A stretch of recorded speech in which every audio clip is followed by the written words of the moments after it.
Welcome everyone to another video of Vinyl Addict. This is Chili, and today I'm going to give you guys a classic rock live vinyl from the 70s, 1974 to be exact, and it's Bob Dylan and the band called Before the Flood.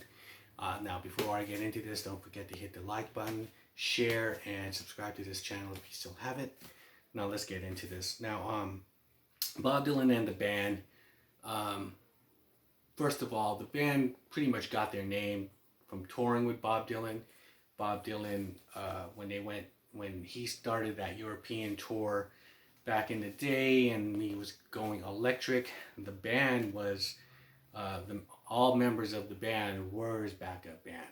So that was the first time they went and toured together, and they were getting booed every night because midway through the set, because in the beginning, the first set, Dylan would play acoustically, then after that he would come back with the band and play electric and get booed every night. And you know, Robbie Robinson thought it was just like, this is like the weirdest fucking thing, you know, and just to go up, because they thought they got, you know, they hit the lottery, like they're going to be playing with Dylan and fucking going on tour with him and everything's going to be fucking great. But it wasn't. It was just like, you know, and Dylan didn't care. You know, that was the thing. Dylan pretty much, I don't know, he was kind of indifferent about it, but, you know, he just said, well, fuck it. You know, he's just still going to go up there and play his whole set, whether you liked it or not. That's Bob. So, and these guys were, you know, just going along for the road, you know, for the ride, but, you know, Levon Helm later on left the tour because he just said, this is fucking bullshit, you know, just going, it sucks going up every night and just getting booed, you know. So since they were touring with Bob, every time they would be in a town or be in some city or whatever, new place, and people would catch them, or like whether they played the night before and they just go, hey, aren't you guys in that band? Aren't you guys in the band or with Bob Dylan? And they just been referred to as the band, you know. Oh, those are the guys in the band, you know. So by the time, you know, after this tour and Robbie Robinson, you know, went to Woodstock and you know, started his base of operations there, and, you know, put together a studio and whatnot to record, you know, and they all got together and they called themselves the band. So that was pretty interesting how they just said, well, fuck it, we just been called the band all the time, just call ourselves the band. Makes sense, right? So by the time they get back to this tour in 74, you know, they already established themselves. They had some commercial success with some albums, a few albums under their belt. And so let's go through the set list here. You know, side one is Most Likely You Go Your Way and I'll Go Mine, Lay Lady Lay, Rainy Day Women, numbers 12 and 33, 35, Knocking on Heaven's Door, It Ain't Me Babe, Ballad of a Thin Man. Side two, Up on Cripple Creek, I Shall Be Released, Endless Highway, The Night They Drove Old Dixie Down, and Stage Fright. So side one was all Dylan, side two was, you know, the band, and side three is going to be a mixture of both. So side three is Don't Think Twice, It's All Right, Just Like a Woman, It's All Right Mom, Only Bleeding, The Shape I'm In, When You Awake, The Wait. And the final side is All Along the Watchtower, Highway 61 Revisited, Like a Rolling Stone, and Blowing in the Wind. Now, the thing about this, and I'm going to show you some pictures of what it looked like on that tour. By the time the band is playing this time with Dylan, Bob said, well, this tour was pretty overblown. They were all playing parts. Bob was saying I was being Bob Dylan and they were being the band, you know. So it was no longer the band. We're no longer this band that's just backing up Dylan. They had their own fans out there, and they had their confidence out there. They're, you know, like Robbie Robinson is just like right in the front of the stage now, just like Bob is, you know, and you know, because they got their shit together, you know. So which is pretty interesting. So you kind of do hear that, but it's the Dylan songs are revamped.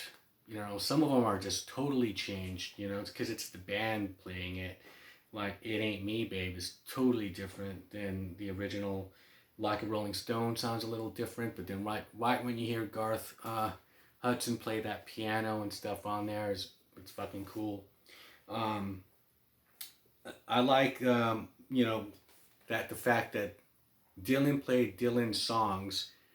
He didn't really sing. He didn't sing on any of the band's songs. The band may do backup vocals for Dylan, but Dylan is doing his songs, and so when the crowd is going crazy, when a Dylan song comes on and you know he starts singing a verse or two, and the people go, okay, that's the fucking, you know, he's singing this song, Lay Lady Lay.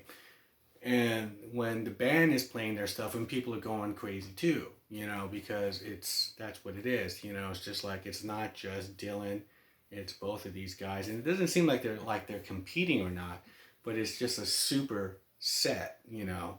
And that's why I feel like this is one of Bob's best live albums, and the band, you know.